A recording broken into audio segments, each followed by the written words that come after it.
जब भी आप किसी नए इंसान से मिलते हो तो वो आपको पहला या दूसरा क्वेश्चन क्या पूछता है मैं बताता हूँ। तो फिर आप क्या करते हो, और डिपेंडिंग कि आपका जवाब कितना इंटरेस्टिंग है वो ये डिसाइड करता है कि क्या मुझे इस इंसान के बारे में और ज़्यादा जानना चाहिए या फिर स्लोली और पोलाइटली इससे दूर चले जाना चाहिए। आज के टाइम में हम ऐसे एक सोसाइटी में रह रहे हैं जहाँ पे लोग किसी भी इंसान की लाइफ का सिर्फ एक छोटा सा हिस्सा जो कि उस इंसान का प्रोफेशनल आइडेंटिटी है उसे जान के ही कम्प्लीटली किसी भी इंसान को पूरी तरह जज कर लेते हैं कि वो हमारे सोसाइटी के लिए कितना वैल्यूएबल है या कितना नहीं। हर एक इंसान की पहचान इससे तय होती है कि वो क्या कर रहा है या क्या पढ़ रहा है या वो कितना पैसा कमा रहा है। और सोसाइटी की इस सोच के कम्प्लीटली ऑपोजिट में है हम सबकी माँ। उसे कोई फर्क नहीं पड़ता कि आप कितना कमाते हो या आप कौन सी जॉब कर रहे हो, वो हमेशा आपसे प्यार से ही बात करती है। लेकिन ये सोसाइटी हमारी माँ की तरह नहीं है और इसीलिए हम सब दूसरे लोगों के जजमेंट से डरते हैं।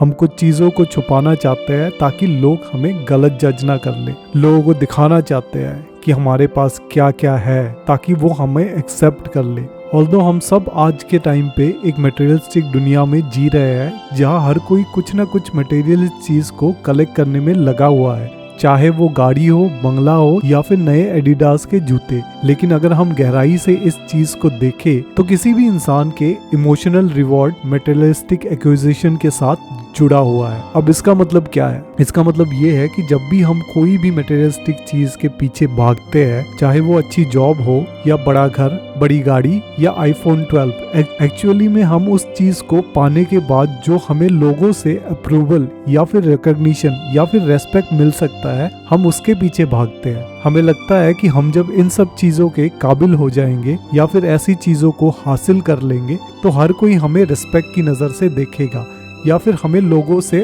और ज्यादा प्यार मिलेगा। इसके अलावा हमें बचपन से यही कहा जाता है कि आज की दुनिया में इतनी ज्यादा अपॉर्चुनिटीज है कि हम कुछ भी अचीव कर सकते हैं या कुछ भी बन सकते हैं। लेकिन इन्हीं बातों की वजह से हमारे मन में एंजाइटी भी क्रिएट होती है। हमारे अंदर ये सवाल हमेशा गूंजती रहती है कि अगर हम फेल हो गए तो, अगर हम वहां तक पहुंच नहीं पाए तो, या फिर वो सब कुछ अचीव नहीं कर पाए जो कि हमसे लोग उम्मीद कर रहे हैं। इसके अलावा modern society, self help gurus, media भी हमें यही रीअश्योर करता है कि अगर आप कोशिश करोगे तो कुछ भी अचीव कर सकते हो।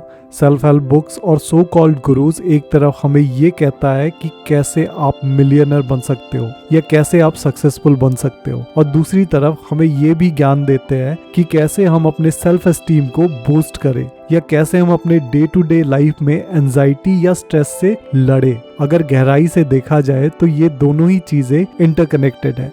एक तरफ मीडिया, इंटरनेट और गुरुज हमें ये कह रहे हैं कि आप कुछ भी अचीव कर सकते हो, लेकिन सच्चाई तो ये है कि सिर्फ कुछ परसेंटेज लोग ही वहां तक पहुंच पाते हैं। और यही वजह है कि मेजॉरिटी ऑफ लोगों को अपने लाइफ में सिर्फ डिसअपॉइंटमेंट, एंजाइटी और स्ट्रेस से गुजरना पड़ता है, क्योंकि हमारे आसपास एक ऐसा बबल बनाया गया है, चाहे वो सोसाइटी के थ्रू हो या मीडिया के थ्रू, कि आपको ये लगे कि आपके अलावा हर कोई सक्सेसफुल है। क्योंकि जब आपको लगेगा कि आपके अंदर बहुत सारी कमियां हैं, तभी आप उन कमियों को पूरी करने की कोशिश करोगे और तभी आप कोई भी चीज कंज्यूम करोगे। वरना अगर आप अपनी जिंदगी से खुश हो तो आपको क्या ही किसी चीज से लेना देना है। इसके साथ एक और प्रॉब्लम क्रिएट होती है और वो है मेरिटोक्रेसी। मतलब आजकल की दुनिया में सबको फेयर और इक्वल अपॉर्चुनिटी मिलता है और जो मेहनत करता है वो अपने मेरिट के बलबूते पर सोसाइटी में टॉप पोजीशन अचीव करता है। सुनने में ये चीज बहुत अच्छा और फेयर लगता है, लेकिन अगर हम मेरिटोक्रेसी को मानते हैं तो हमें ये देखने को मिलता है कि जो भी इंसान टॉप में है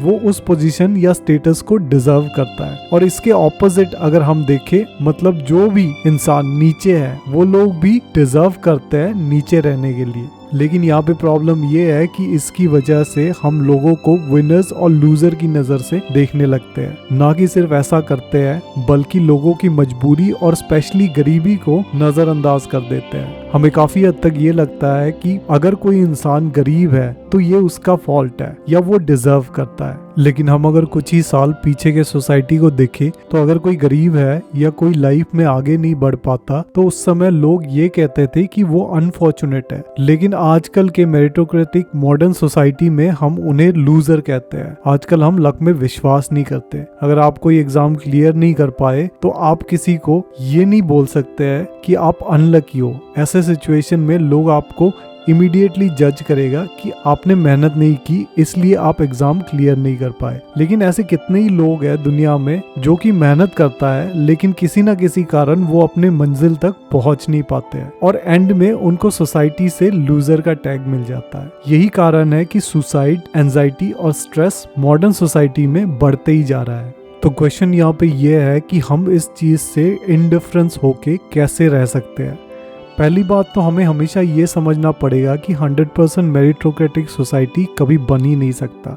एक्सीडेंट और लक ये दो चीज़ किसी भी इंसान के ज़िंदगी को अफेक्ट कर सकता है और कोई भी इंसान इन दोनों फैक्टर की वजह से हायरार्की में कहीं भी बिलोंग कर सकता है। इसलिए किसी को भी विनर्स या लूजर के हिसाब से देखना सही नहीं है, स्पेशली अपने आप को। दूसरा पॉइंट यहाँ पे ये है कि आपको अपना सक्सेस खुद डिफाइन करना पड़ेगा, ना कि आप किसी सोसाइटी के ऊपर डिपेंडेंट हो अपने सक्सेस को डिफाइन करने के लिए। फॉर एग्जाम्पल अगर मैं अपने बारे में बताऊं तो मेरे लिए सक्सेस का डेफिनेशन ये है कि जो मुझे काम पसंद है अगर मैं वो काम फुल टाइम कर सकूं और उससे इतना पैसा बन जाए कि मैं अपने आप को और अपने फैमिली को सपोर्ट कर सकूं तो वही मेरे लिए सक्सेस है। ऐसे बहुत ही सारे तरीके हैं जिससे आप अपने सक्सेस को डिफाइन कर सकते हो और जिसका सोसाइटी के स्टेटस के साथ कोई लेना देना नहीं है, क्योंकि मॉडर्न सोसाइटी के वैल्यू सिस्टम इंडस्ट्रियल कैपिटलिज्म में डिपेंड करता है जो कि आपको सिर्फ कोई भी चीज कंज्यूम करने के लिए एनकरेज करती है, ना कि सही मायने पे अपने लाइफ जीने के लिए।